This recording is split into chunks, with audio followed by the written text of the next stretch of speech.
Assalamualaikum warahmatullahi wabarakatuh. Senang sekali bertemu lagi di Dapur Medsos dan seperti biasa masih bersama saya Tika Darmawan. Nah, seperti biasa di Dapur Medsos kita akan mendatangkan atau juga menghadirkan bintang tamu yang luar biasa, tentunya punya cerita yang cukup menarik untuk kita ulik. Nah, seperti hari ini kita sudah kedatangan seorang, kita bilangnya seorang apa nih ya?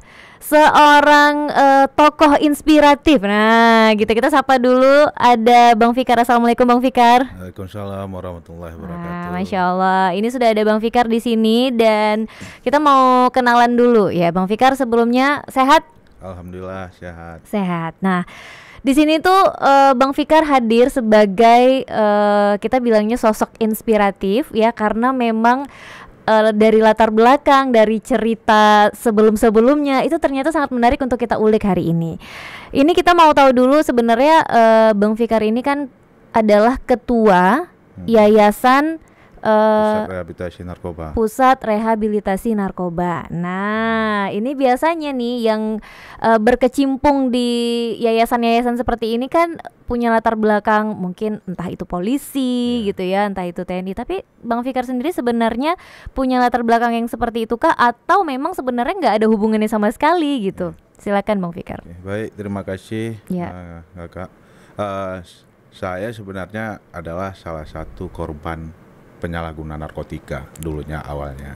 Oke, korban ya? Korban dari penggunaan narkoba. Oke. Nah, terus saya punya cita-cita membangun satu lembaga rehabilitasi narkoba, ya adalah tujuan saya untuk membantu teman-teman yang masih menderita.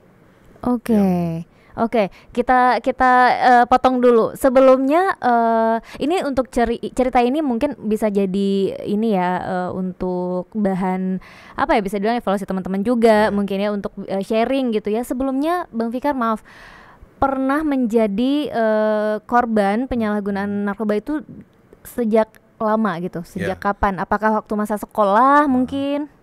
Oke. Awalnya terjerumus itu ketika saya di bangku SLTP. Di bangku SLTP saya sudah menggunakan narkoba. Pada saat itu akhirnya saya larut dengan penggunaan itu. Akhirnya saya sempat kecanduan dengan narkoba. Dan lama? Lama, saya penggunaan itu sekitar 15 tahun penggunaan saya. 15 tahun, waktu yang cukup lama juga waktu yang gitu cukup ya. lama. Nah, jadi ketika saya sudah kecanduan dengan narkoba, akhirnya ada salah satu dari teman merangkul saya untuk mengikuti program rehabilitasi. Waktu itu tahun 2008. Nah, 2008 itu cuma satu ada lembaga rehabilitasi di Aceh itu. Itu kebetulan nama yayasannya Ya Kita, Yayasan Permata Hati Kita. Dulu beralamat itu di belakang kantor Laksus di Lampineng. Berarti saat itu, maaf, umur Bang Fikar? Waktu itu umur saya sekitar 27 tahun lah. Oke. Ini pemain lama ya guys. Aduh. Saat itu baru satu yayasan yang ada untuk seperti ini gitu ya. Diajak teman jalani program rehabilitasi.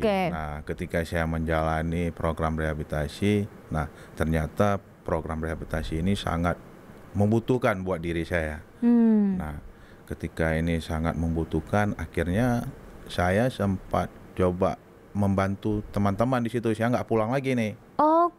Justru nggak pulang lagi. Saya, karena saya ketakutan untuk terjerumus lagi dengan yang namanya tadi narkoba. Berapa lama waktu itu Bang Fikar menjalani rehabilitasi? Saya menjalani itu sebenarnya programnya itu cuma 6 bulan, tapi saya bertahan di situ sampai 2 tahun.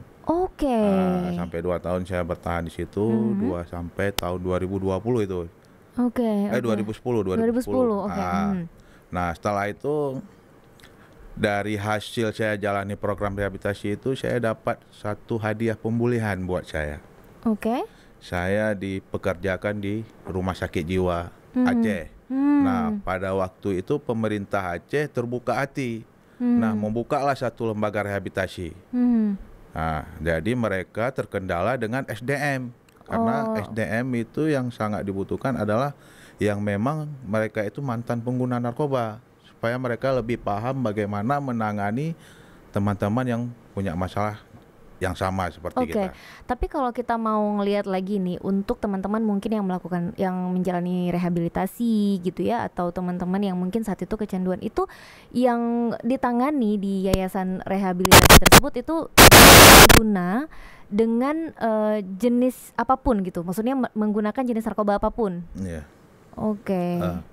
Jadi kita lihat sekarang ini di Aceh memang lagi ngetrennya itu adalah narkoba jenis sabu-sabu. Oke. Banyak teman-teman yang sekarang kita tangani itu mereka hampir rata-rata 80% itu penggunaan dari sabu-sabu. Oke, Nah, berarti kalau waktu itu, waktu saat Bang Fikar yang menjalani rehabilitasi, nah waktu itu makanya apa nih Bang? waktu itu kita di Aceh ini masih ngetren ganja dulu. Oke. Ganja. Kalau sabu-sabu itu masih 1-2 orang yang menggunakan sabu-sabu. Oke, berarti saat itu zaman-zaman itu yang banyak ya itu ya Iya, ganja gitu, ganja. jenis ganja gitu. Dan saat itu yang ikut rehabilitasi itu juga teman-teman yang menggunakan jenis Ganja semua hampir oke. rata-rata. Oke. Akhirnya tadi pemerintah Aceh terbuka hati untuk membuka satu yayasan, Iya. tapi terkendala SDM. Akhirnya kita dipergunakan untuk menjadi SDM di situ. Karena mungkin pemerintah juga melihat nih kayaknya mantan-mantan yang akhirnya bisa sembuh total Iya, gitu ya. bisa Berat nggak sih? produktif kan? Berat nggak sih Bang dalam proses tadinya mungkin pecandu gitu ya, sampai akhirnya bisa sembuh total bahkan membantu teman-teman yang lain gitu. Iya. Sebenarnya itu semua kembali ke diri kita, hakikat kita, bagaimana kita punya keinginan untuk berubah. Ya kan, karena awalnya dulu mungkin hidup saya sudah berantakan, hancur semua akibat dari penggunaan narkoba. Iya. Akhirnya dari situ saya coba introspeksi diri, ternyata semua itu nggak benar dari dampak dari penggunaan narkoba. Iya. Nah, makanya ketika saya sudah mengabdi di rumah sakit jiwa itu, pihak BNN akhirnya mengeluarkan SK buat saya. Oke. Mengeluarkan SK. Saya sempat mengabdi di BNNP, Badan Narkotika Nasional Provinsi Aceh itu tahun 2010. 2010. Ya, sampai 2018 saya mengabdi di situ. Oh, cukup lama. Ya, 8 tahun. Oke. Jadi ketika saya mengabdi di situ, saya kebetulan ditaruh di bidang rehabilitasi narkoba. Oke, Nah, bidang di yang rehabilitasi. sesuai ya. Ya, untuk Oke. menangani teman-teman yang punya masalah dengan narkoba. Oke. Nah, setelah 2018 akhirnya saya tidak diperpanjangkan kontrak lagi. Akhirnya saya punya inisiatif untuk mendirikan sendiri lembaga rehabilitasi itu. Oke. Nah, sekarang itu saya mendirikan lembaga rehabilitasi itu tahun 2020. 2020. Iya, tanggal 25 bulan 5 ini ulang tahun. Wah, yang kelima tahun Iya. ya, luar biasa. Berarti awal mula Bang Fikar berniat untuk mendirikan lembaga rehabilitasi mandiri inilah ya. Itu memang karena sepeduli itu kah? Kenapa sih Bang se-care itu sama teman-teman mungkin korban-korban yang lain gitu? Padahal kan misalnya kita udah menyelamatkan diri sendiri ya udah lah ya, setidaknya diri sendiri udah selamat gitu ya. Iya. Jadi kenapa hal itu muncul di dalam diri saya? Yang pertama, kita kembali tadi karena saya mengingat saya adalah korban dari penggunaan narkoba.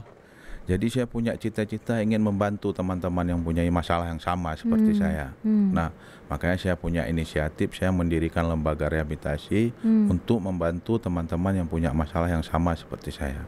Nah, saat ini kita sudah menangani teman-teman yang mempunyai masalah dengan narkoba dari tahun 2020 sampai 2025 ini sekitar 300-an ya, 300-an orang. 300-an orang. Ya, wow. 300-an orang.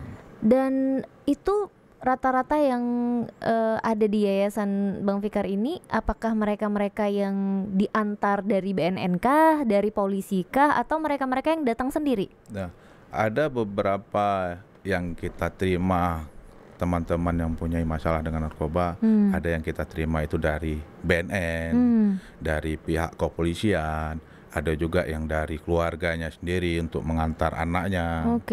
Jadi bervariasi. Nah, Jadi dari berbagai pihak ada ya gitu ya untuk bisa bergabung di atau menjalani rehabilitasi di yayasannya Bang Fikar ya.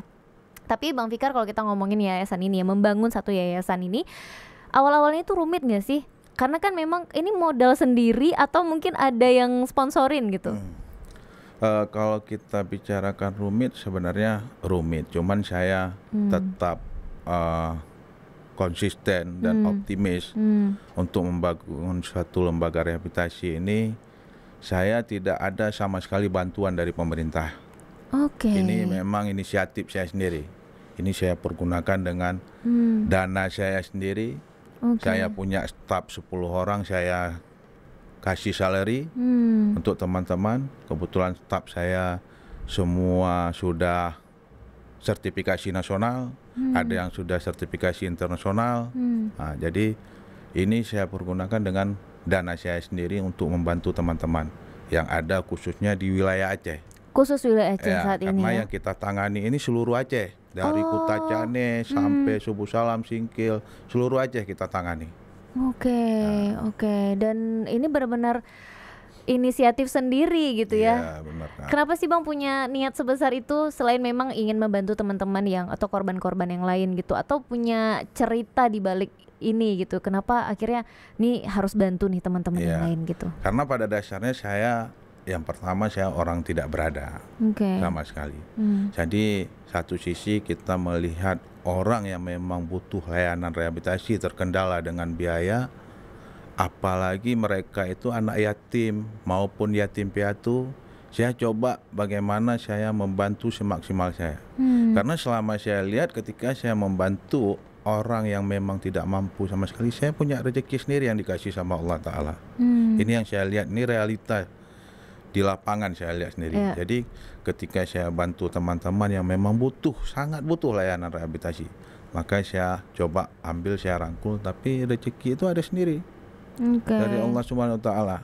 Ini yang memang betul-betul terjadi gitu ya, ya, terjadi nyata, dan realita itu yang saya lihat sendiri. Saya rasakan, malah saya sampaikan sama staf saya, sama teman-teman, inilah tujuan kita membantu orang.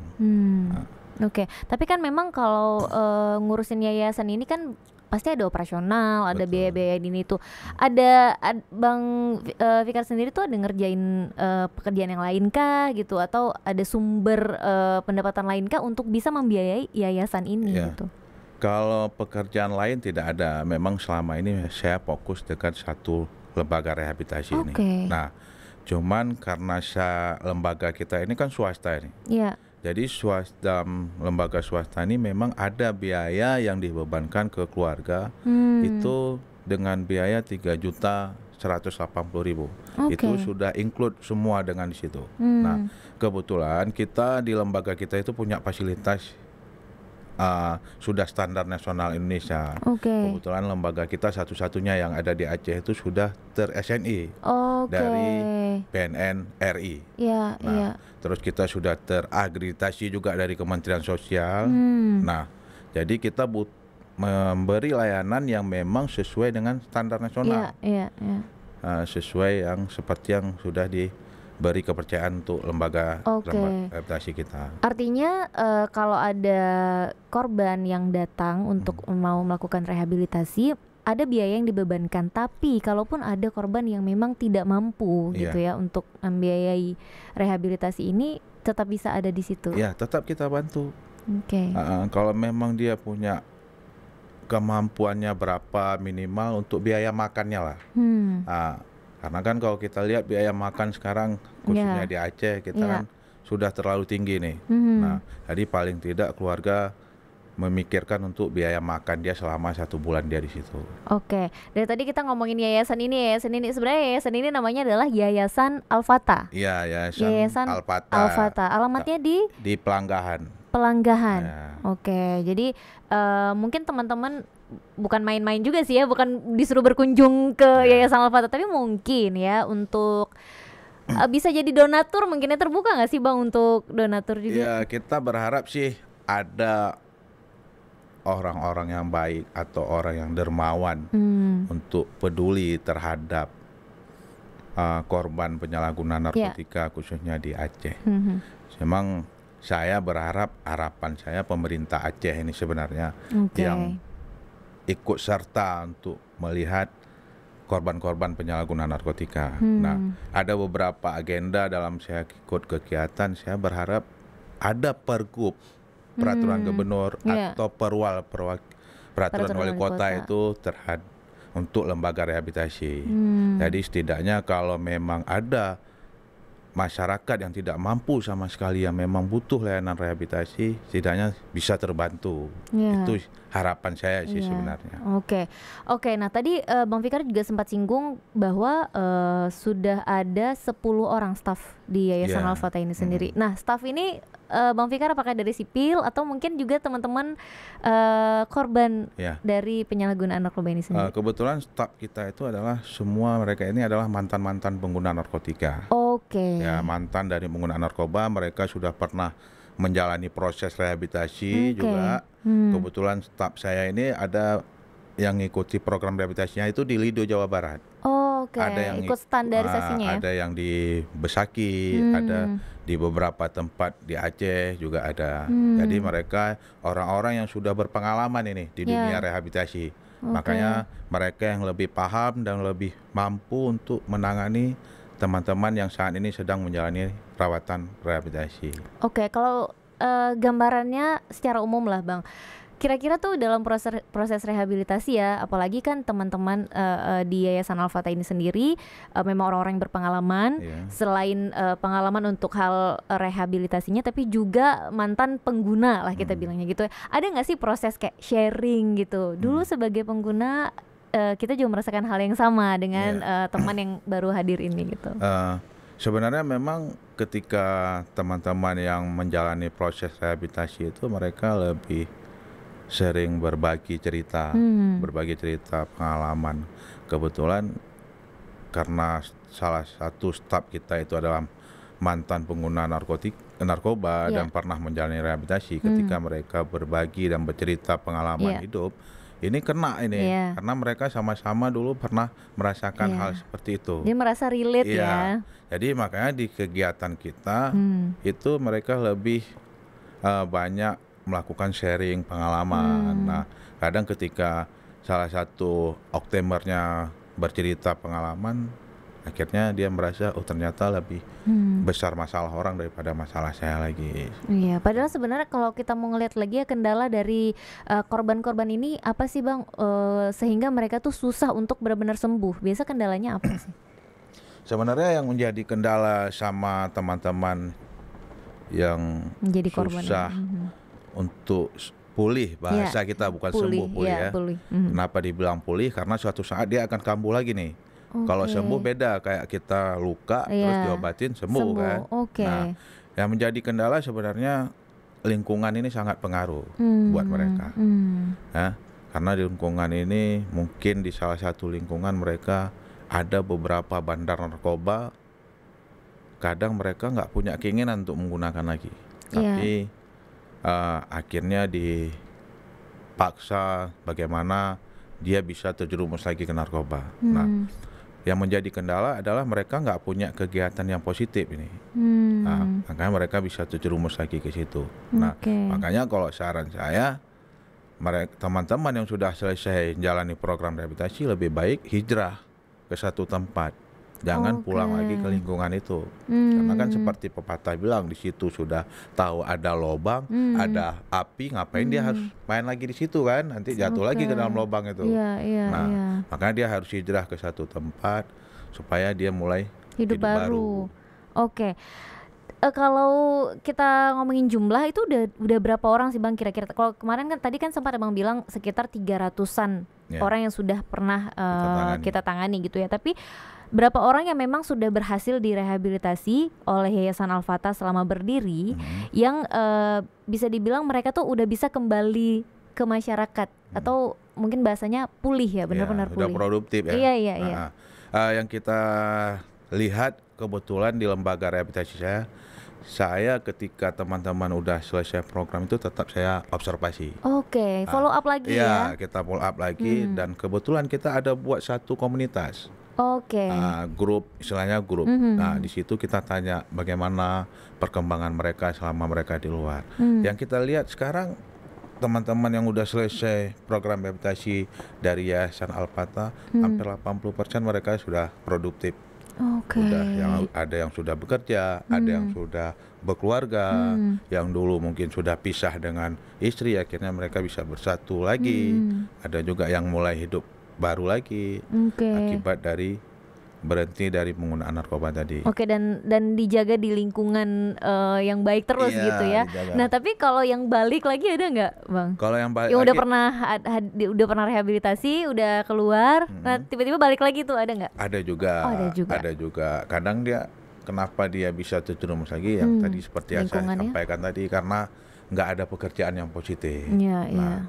Kalau dia nggak punya pekerjaan, akhirnya kan kembali lagi ke situ kan. Iya. Tapi kalau kita ngomongin usia itu kira-kira rentang usia berapa yang memang ada di Yayasan Al-Fatah ini sendiri? Yang sekarang ini itu paling muda itu usia 15 tahun. 15 tahun? Iya, masih kelas 2 SMP. Sudah terjerumus dengan narkoba. Kan kasihan. Iya, itu jadi penasaran. Jadi mereka tuh dapetnya kira-kira dari mana ya, Bang Fikar? Kalau hasil dari kita wawancara sama mereka itu dapatnya dari abang-abang lettingnya. Maksudnya peredarannya semudah itu kah? Iya, gitu? kalau kita lihat sabu ini sekarang semudah itu mereka mendapatkan. Mungkin kalau dulu mungkin kita bisa lihat siapa orang-orang yang beli sabu itu kan. Karena kan harganya lebih tinggi dia. Iya, benar. Sekarang kita lihat, maaf cakap kita bilang, anak-anak sekarang udah bisa untuk membelikan narkoba yang jenis sabu itu. Nah, contoh yang saya sampaikan tadi, anak di usia 15 tahun yang memang seharusnya dia masih berpendidikan, malah sudah terjerumus dengan narkoba. Berarti bisa dibilang kita atau Aceh ini darurat narkoba? Iya, kalau kita bilang udah darurat narkoba ini. Nah, Bapak BNP juga udah menyampaikan seperti itu. Kebetulan Bapak Marjuki ini luar biasa menangani masalah narkoba. Apalagi beliau memang putra asli orang Aceh. Nah, saya lihat mereka lebih luar biasa menangani korban-korban dari penggunaan narkotika, apalagi bandar memang betul-betul dihabiskan itu sama Bapak. Ini kan sebenarnya otaknya ini kan bandarnya ya. Sebenarnya memang yang harus diberantas banget ini kan bandarnya. Betul. Gitu ya. Bandar itu memang saya pribadi memang harus dihukum, memang harus dimatikan. Kasihan ini yang menjadi korban kan anak-anak ini. Benar. Mereka nggak punya sebenarnya cita-cita ingin menjadi seorang pengguna narkoba. Tapi keadaan yang membuat mereka itu bisa terjerumus dengan narkoba. Karena padahal mungkin sebenarnya mereka juga nggak paham ya gitu ya untuk apa sih pakai ini sebenarnya gitu. Cuman karena itu biasanya kalau anak-anak ini ya, Bang Fikar, biasanya tuh dikasih gratis dulu nggak sih? Iya. Atau langsung beli gitu? Iya, awalnya coba-coba dulu kan, supaya bisa diterima di komunitas. Iya, di satu lingkungan yang dia mau gitu ya. Katanya kalau nggak pakai narkoba nggak keren. Ya. Begitu dia pakai narkoba, tahu enaknya, akhirnya besok coba lagi kan, dan akhirnya nyari ya. Kalau udah candu ya dia pasti beli gitu ya. Pasti dia beli kan. Kadang bandar-bandar narkoba ini kan dikasih gratis dulu nih. Ya ampun. Dikasih gratis, coba dulu. Nah, begitu dia tahu enak, akhirnya baru dia beli. Aduh. Jadi memang sebenarnya kalau kita mau bahas tentang ini, yang bikin kitanya kesel tuh memang itu tadi ya, niat dari bandarnya ini sendiri. Kalau memang yang dia sasar adalah orang-orang yang usianya mungkin udah tua atau saya udah matang, kita bilang udah 30-40, entahlah, itu orang-orang yang sudah bisa berpikir ala ini nggak bagus, ini nggak bagus, ini nggak baik. Tapi kan kalau anak-anak kayak gini yang jadi sasarannya, ini kan memang tujuannya kayak merusak negara nggak sih? Merusak generasi bangsa. Masa depannya masih terlalu panjang. Iya benar. Tapi kalau yang Bang Fikar lihat sendiri nih Bang, untuk mungkin korban-korban yang datang ke Yayasan Al-Fatah dari yang umurnya tadi 15 tahun gitu, di usia-usia muda itu, dampak ke mereka ini seperti apa sih Bang, kalau di lingkungan dan juga di keluarga yang terlihat gitu? Dampaknya yang kita lihat dari teman-teman ini yang bermasalah narkoba ini, banyak kejadian fisik yang dilakukan. Itu yang pertama itu ke keluarganya. Nah, kalau kita lihat orang yang sudah berkeluarga, maka dampaknya itu adalah ke istrinya. Istrinya, oke. Terus kita lihat banyak kejadian, kita lihat di media sosial, ada yang dibunuh orang tuanya, ada yang dipukulin. Iya. Nah, ada yang melakukan kriminal, itu akibat dari penggunaan narkoba semua. Berarti perubahan perilakunya drastis ya? Iya, perubahan perilakunya drastis. Makanya ketika teman-teman menjalani proses rehabilitasi, di dalam rehabilitasi itu yang kita pangkas itu adalah perilakunya. Oke. Makanya mereka diberikan kegiatan gitu. Iya. Apa aja sih kegiatan yang ada di Yayasan Al-Fatah ini sendiri? Kebetulan kegiatan kita di Yayasan Al-Fatah itu dari bangun tidur sampai tidur lagi mereka punya kegiatan. Oke. Jadi mereka nggak dibiarkan sendiri. Iya, nggak ada waktu untuk berpikir, itu nggak ada. Kita kasih kegiatan, kecuali di hari weekend itu kita kasih waktu untuk libur. Mereka bisa karaokean di situ. Oke, berarti dari bangun pagi itu memang udah ada agendanya gitu ya? Udah ada agenda yang mereka lakukan. Oke, seperti apa aja tuh Bang? Nah, contoh selesai sebelum itu mereka lakukan sholat subuh. Ya. Berjamaah, selesai sholat subuh mereka mengaji. Ketika selesai mengaji mereka ada kegiatan itu yang mereka buat seperti jurnal diari kayak gitu. Jadi mereka buat apa yang mereka rasakan itu mereka luapkan di buku itu.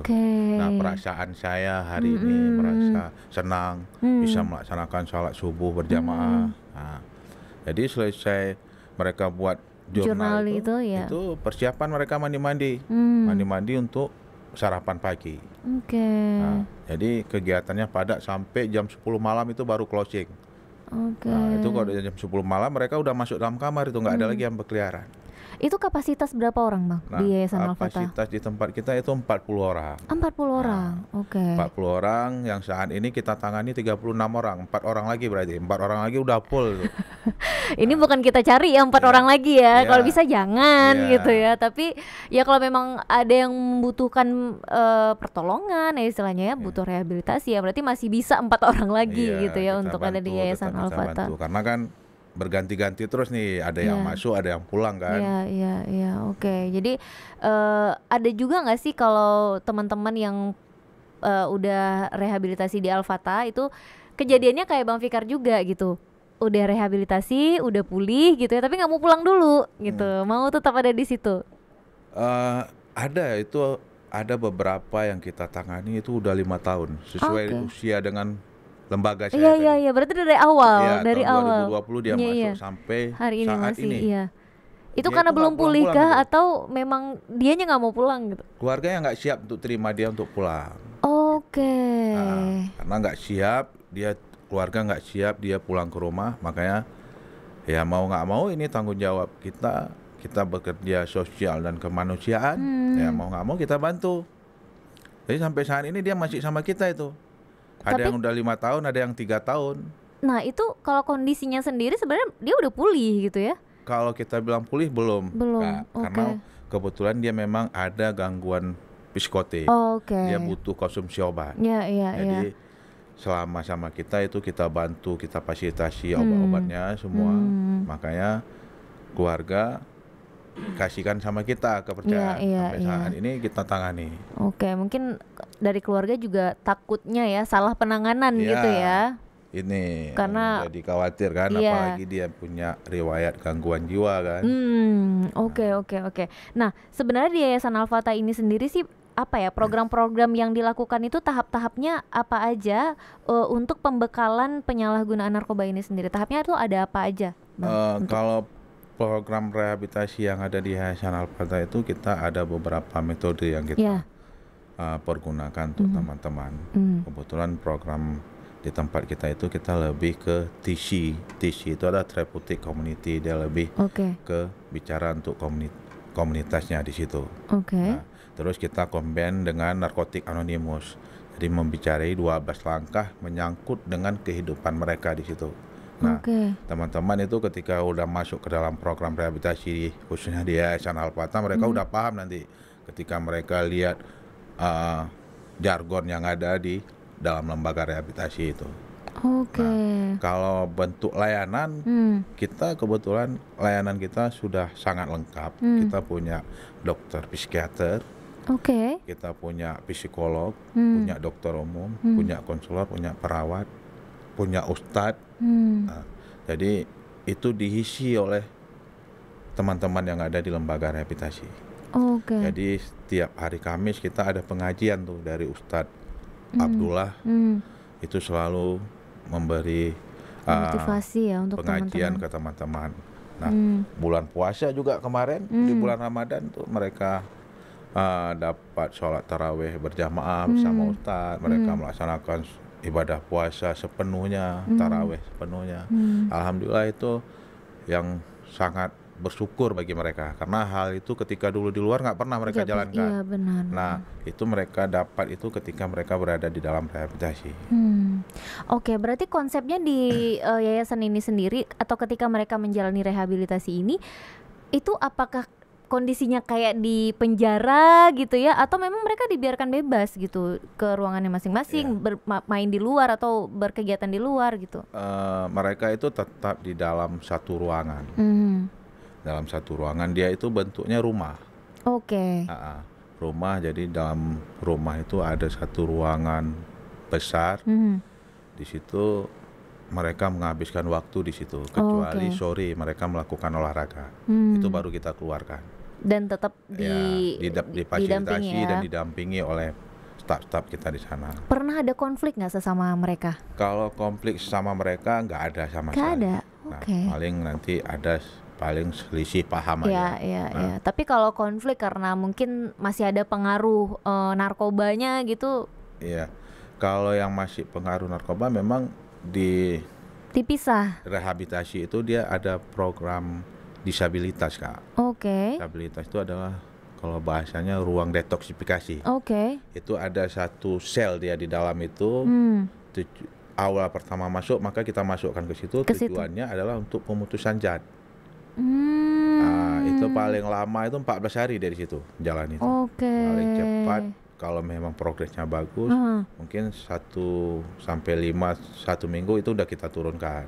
Nah, jadi ke situ dulu transitnya ya? Iya, transitnya ke situ dulu. Nah, ketika dia sudah putus zat, baru kita joinkan ke dalam program. Oke.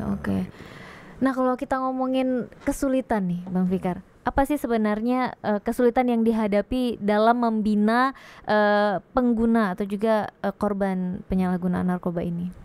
Kesulitan, kalau kita bilang kesulitan, sebenarnya nggak ada kesulitan, cuman kita butuh dukungan sebenarnya. Dukungan. Yang pertama, teman-teman yang jalani rehabilitasi ini, kita butuh dukungan itu dari keluarga dulu. Karena benteng pemulihan mereka itu ada di keluarga. Ya. Jangan seolah-olah keluarga ketika menitipkan anaknya ke kita lepas tangan. Iya, benar. Karena lembaga rehabilitasi ini bukan bengkel. Iya. Ketika kita taruh Honda, begitu siap kita ambil, kita bawa pulang. Udah bagus, udah bisa dipakai lagi gitu ya. Nah, makanya butuh dukungan yang sangat besar dari keluarga, karena benteng pemulihan itu ada di keluarganya. Jadi itu. Nah, yang kedua, dukungan dari pemerintah paling ini.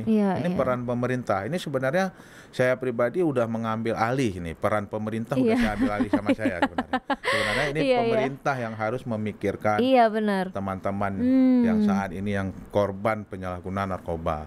Seperti yang sudah saya sampaikan tadi, mereka nggak punya cita-cita ingin jadi seorang pecandu, tapi keadaan yang membuat mereka ini bisa jadi pecandu. Iya, oke. Jadi sebenarnya balik lagi, kalau kita udah bicara sejauh ini, lagi-lagi dukungan pemerintah adalah ini ya salah satu yang kita prioritas yang lagi sangat kita harapkan gitu ya. Jangan sampai Bang Fikar kelamaan nih ngambil alihnya ya. Nah, kalau memang udah kelamaan ya mau bagaimana kan? Iya, udah di situ juga gitu ya. Tapi Bang, kalau tadi kan Bang Fikar sempat bilang sebenarnya peran keluarga itu yang paling penting gitu ya. Dukungan keluarga juga paling penting untuk pemulihan dari korban-korban ini. Nah, mereka yang berada di dalam Yayasan Al-Fatah sendiri ketika menjalani rehabilitasi itu boleh dikunjungi? Boleh. Oke. Nah, jadi di awal pertama mereka menjalani rehabilitasi itu selama 1 bulan kita putuskan komunikasi dulu dengan keluarga. Oke, sebulan itu? Sebulan kita putuskan komunikasi.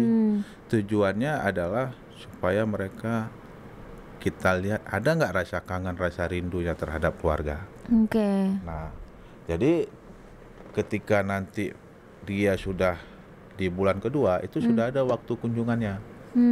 Nah, waktu kunjungan tuh di hari Sabtu sama hari Minggu. Nah, Oke, itu jadi boleh Sabtu Minggu gitu tuh ya. keluarga udah datang untuk Bawa makanan ya, gitu bawa boleh gitu ya. makanan, atau mau makan siang bersama sama anaknya, nggak ada masalah. Itu diperiksa juga nggak sih Bang? Kalau Kayak makanan tetap kita periksa. nah gitu ya, Nah, karena kan ketika kita nggak tahu makanan- nih ya kan, kita kan nggak khawatir. tahu kan. Ya, Karena kita menjaga memang jangan sampai ada narkoba masuk Iya, ke dalam iya. lembaga rehabilitasi. iya. Oke, jadi sebenarnya mereka-mereka ini apa ya, direhabilitasi itu memang dibikin untuk bisa kembali merasakan kalau aduh ternyata nggak ada keluarga tuh nggak enak Ya, gitu ya, supaya mereka gitu. ada rasa rindunya juga Ya, gitu. betul. Kenapa akhirnya mereka diputus komunikasi dulu, tapi mereka di dalam sana boleh pakai gadget, handphone? Nggak Nggak bisa ya? sama sekali. Mereka tidak diperbolehkan memegang uang, tidak diperbolehkan memegang handphone, kecuali sudah waktunya mereka untuk bisa komunikasi. Itu ada satu handphone kita Oke, siapkan untuk itu mereka adalah handphone semua. yayasan itu. Nah, jadi kita kasih waktu untuk mereka, satu orang tuh 5 menit. baru Hanya bisa untuk ngasih kabar Iya. gitu. Kalau dia mau video call sama orang tuanya atau dia video call sama istrinya, kita kasih waktunya.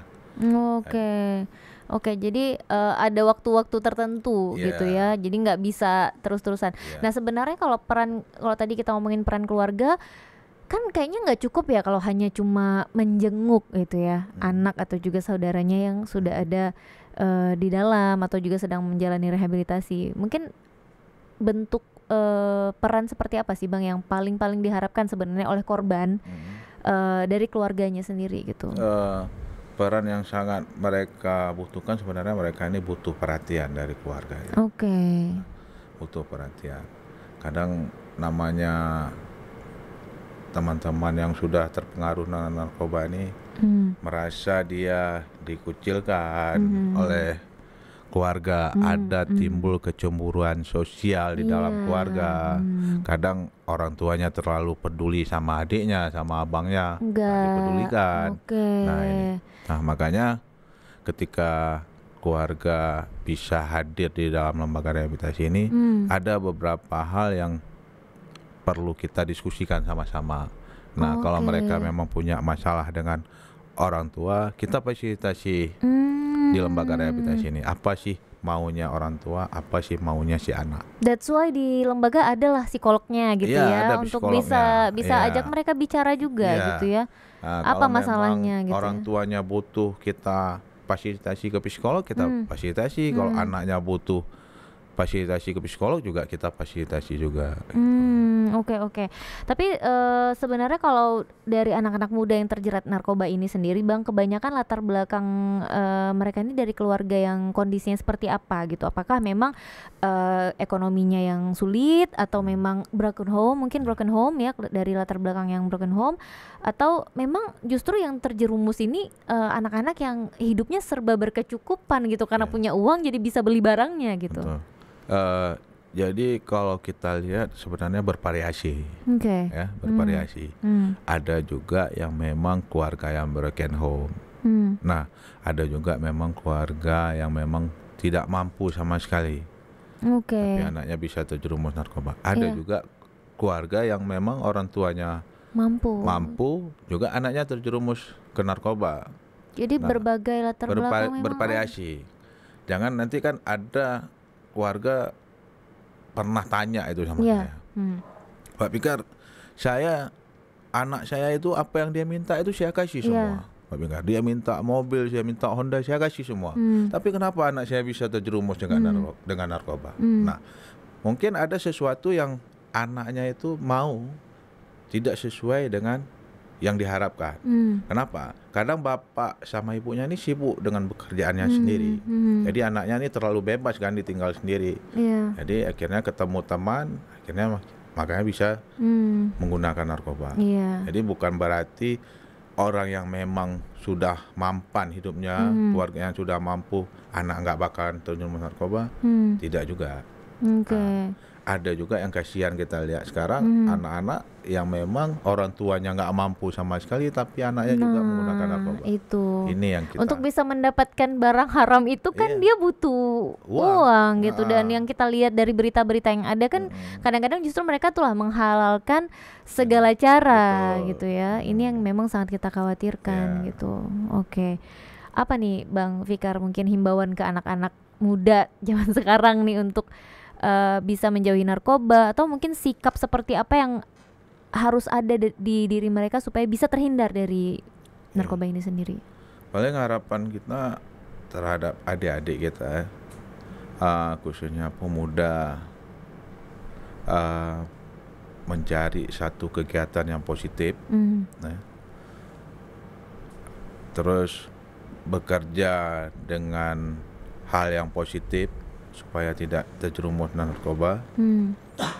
Banyak-banyak beribadah paling. Ya. Ya, mungkin kalau kita dekat sama Tuhan, mungkin narkoba itu tidak akan kita gunakan. Ada rasa takutnya gitu ya. Rasa ketakutan. Oke, jadi memang apa ya, bisa dibilang bentengi diri kita itu memang dengan agama gitu ya, orang tua juga, peran orang tua, lingkungan juga sangat berpengaruh.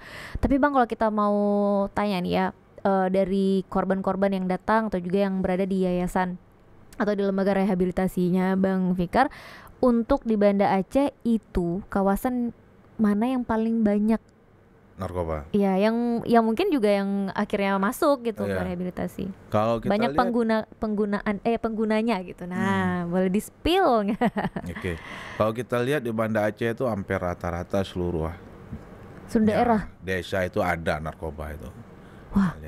Cuman tertutup. Nah, banyak juga yang kita tangani sekarang, khususnya di Banda Aceh. Ada beberapa anak-anak pemuda di Banda Aceh yang kita tangani, yang sedang kita rawat. Ya, kita lihat beberapa tempat seperti yang saya sampaikan tadi, hampir seluruhnya sebenarnya.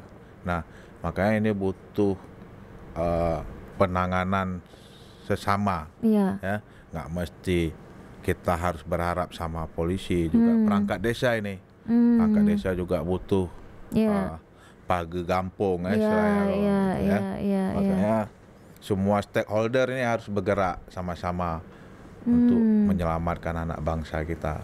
Oke, artinya kalau dulu yang kita tahu tuh biasanya peredaran narkoba ini tuh kan adanya di daerah-daerah yang mungkin agak dalam gitu ya, agak dalam, agak jauh. Kadang bahkan ada yang bisa dibilang di tempat-tempat yang agak daerah-daerah yang agak kumuh kalau dulu gitu. Tapi justru sekarang nih hampir merata. Ya, hampir merata ya. Jadi nggak bisa kita patokin lagi ya, di daerah-daerah ini nih nggak bisa ya.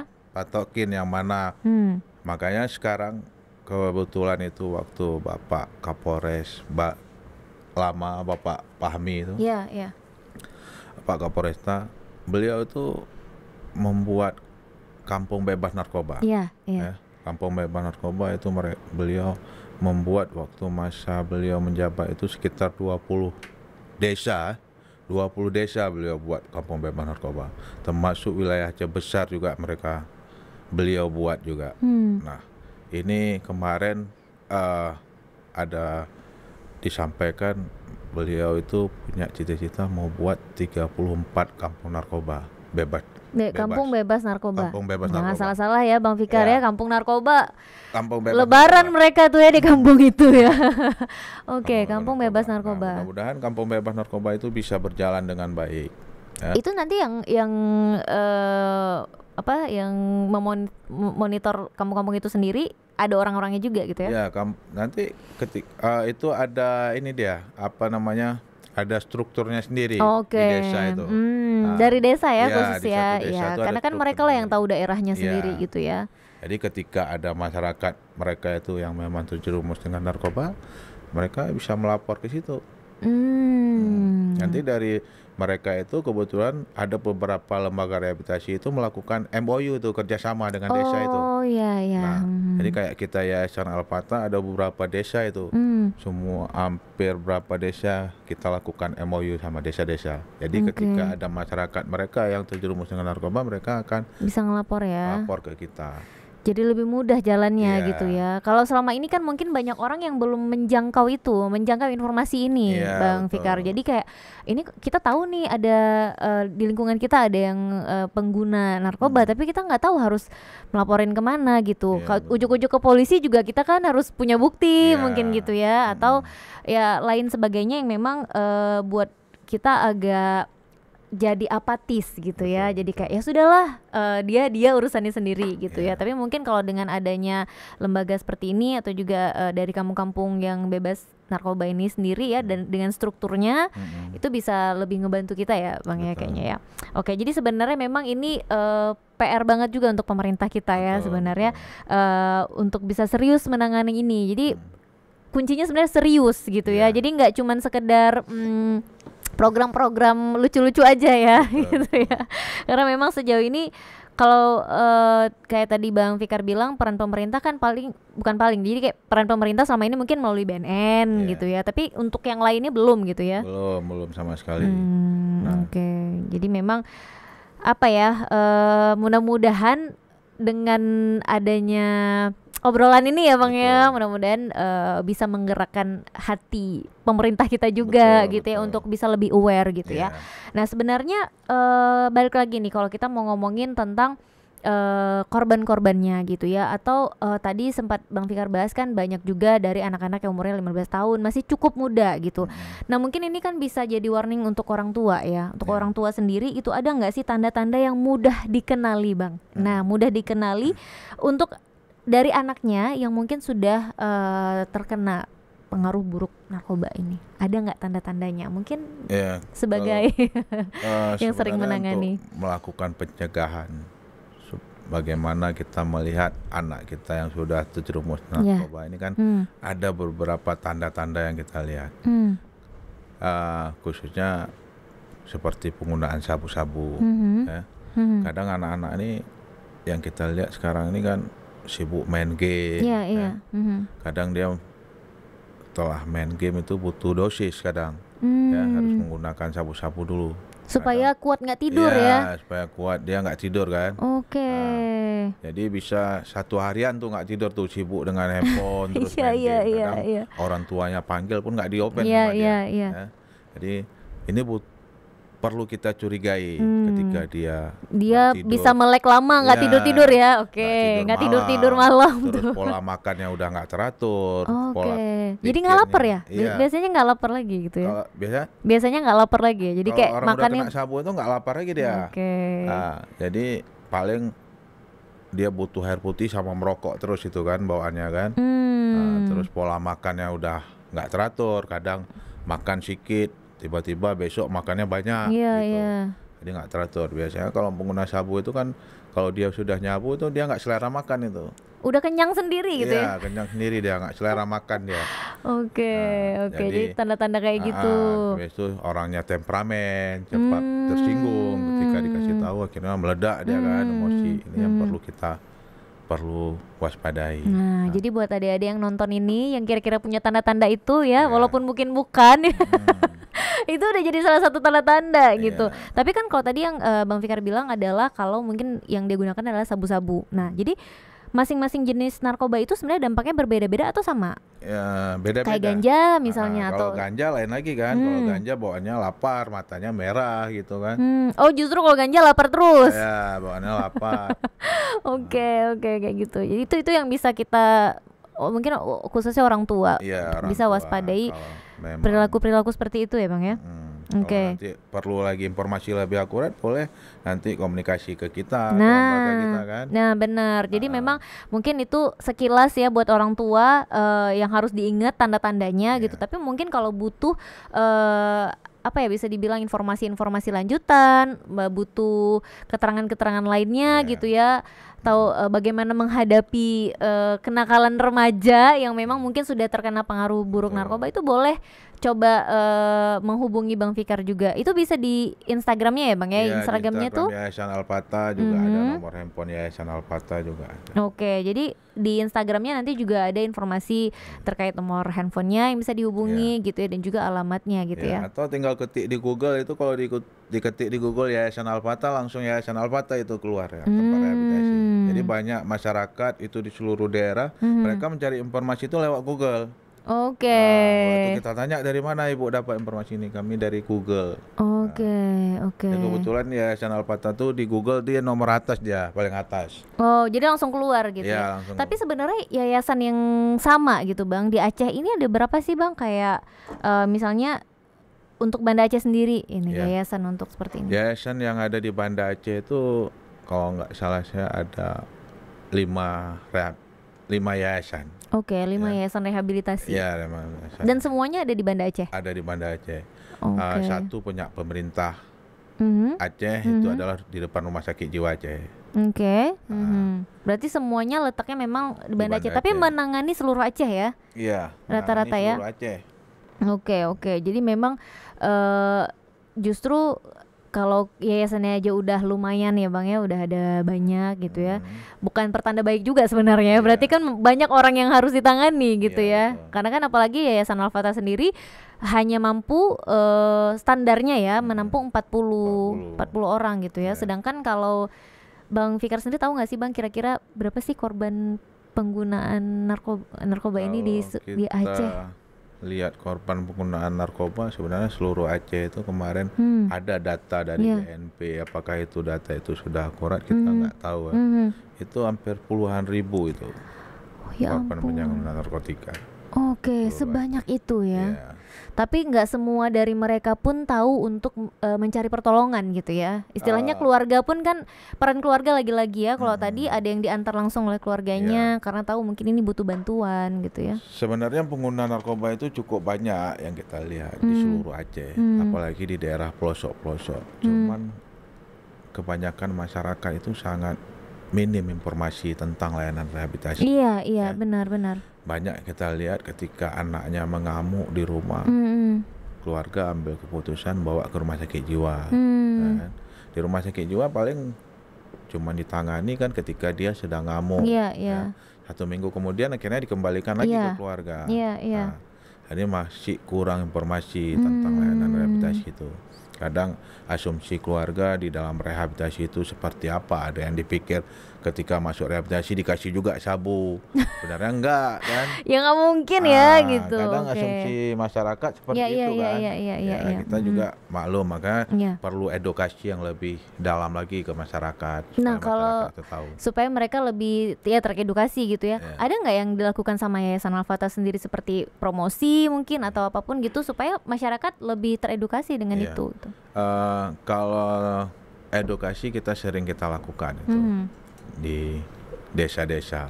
Walaupun itu BNN juga pernah melakukan, kita juga pernah kita lakukan itu di desa-desa. Ke desa-desa ya. Ke sekolah-sekolah juga. Ke sekolah juga kita pernah kita lakukan itu seperti di SMA 3 Banda Aceh, terus SMA Telkom Banda Aceh, SMA Fajar. Fajar Harapan juga kita lakukan ke mereka, edukasi supaya mereka itu lebih tahu kan. Jadi memang bisa dibilang usaha kita udah maksimal ya Bang ya. Maksimal, tapi kita berusaha semaksimal lagi. Iya, dan mudah-mudahan dilihat gitu ya Bang ya, dilihat dan dibantu juga gitu ya supaya apa yang dikerjain ini memang benar-benar bisa menghasilkan sesuatu yang lebih maksimal lagi gitu. Luar biasa memang sebenarnya obrolan ini tuh penuh inspirasi ya dari Bang Fikar sendiri. Mudah-mudahan memang Bang Fikar kita berharap selalu istiqomah dengan niat baiknya yang luar biasa ini. Karena nggak semua orang kayaknya punya niat semulia ini ya Bang ya untuk bisa membantu teman-teman yang lain dengan biaya sendiri. Nah itu dia kata kuncinya ya. Karena memang kita pengennya punya generasi yang baik gitu ya Bang ya, generasi bangsa yang baik dan jauh dari pengaruh buruk narkoba. Nah mungkin ada nih yang ingin disampaikan Bang Fikar terakhir, himbauan mungkin atau juga harapan Bang Fikar untuk pemerintah, untuk generasi muda kita dan juga keluarga, boleh silakan. Baik, terima kasih. Harapan saya sebenarnya ini peran pemerintah terhadap lembaga rehabilitasi yang ada khususnya di Aceh ya. Setidaknya bisa mensupport beberapa lembaga rehabilitasi khususnya yang ada di Aceh yang saat ini kami menangani korban-korban penyalahgunaan narkotika yang bermacam-macam uh, masalah Hmm. yang kami tangani saat ini, maka kami sangat berharap kepada pemerintah Aceh. Yang pertama, kami berharap Pergub itu bisa berlaku, terus Perwal juga bisa berlaku untuk di Aceh ini, bagaimana ke depan teman-teman yang punya masalah dengan narkoba itu bisa mendapatkan layanan rehabilitasi semaksimal mungkin. Itu sih harapan Oke. saya. Oke, mudah-mudahan terwujud ya Bang ya. Ya, amin. Oke, dan eh bisa dibilang untuk teman-teman, mungkin untuk masyarakat lah ya yang ingin berkunjung, mungkin ya ingin berpartisipasi, jangan lupa alamatnya ada di Pelanggahan ya Bang ya. Iya. Bisa juga cek Instagramnya di yayasan underscore Alfata ya, Yayasan Alfata. Terus ini juga konsultasinya bisa kapan aja ya? Iya, Oke. 24 jam. 24 jam tuh. Jadi kalau kira-kira nggak bisa tidur jam 3 pagi, datang nyari Bang Fikar ya. 24 jam. Nah, ini juga apa ya, bisa dibilang harapan kita bersama, mudah-mudahan generasi muda kita tuh benar-benar bisa menjauhi bahaya narkoba gitu ya, sehingga lagi-lagi peran kita, peran masyarakat, peran orang tua yang sangat-sangat dituntut untuk bisa membantu ini semua. Oke Bang Fikar, terima kasih banyak sharing-sharingnya, terima kasih sudah hadir di Dapur Medsos dan menjadi sosok inspiratif yang memang hari ini bisa sharing banyak hal yang bermanfaat untuk kami juga dan juga untuk pemirsa. Kita ketemu lagi lain waktu, terima kasih, saya pamit undur, wassalamualaikum warahmatullahi wabarakatuh.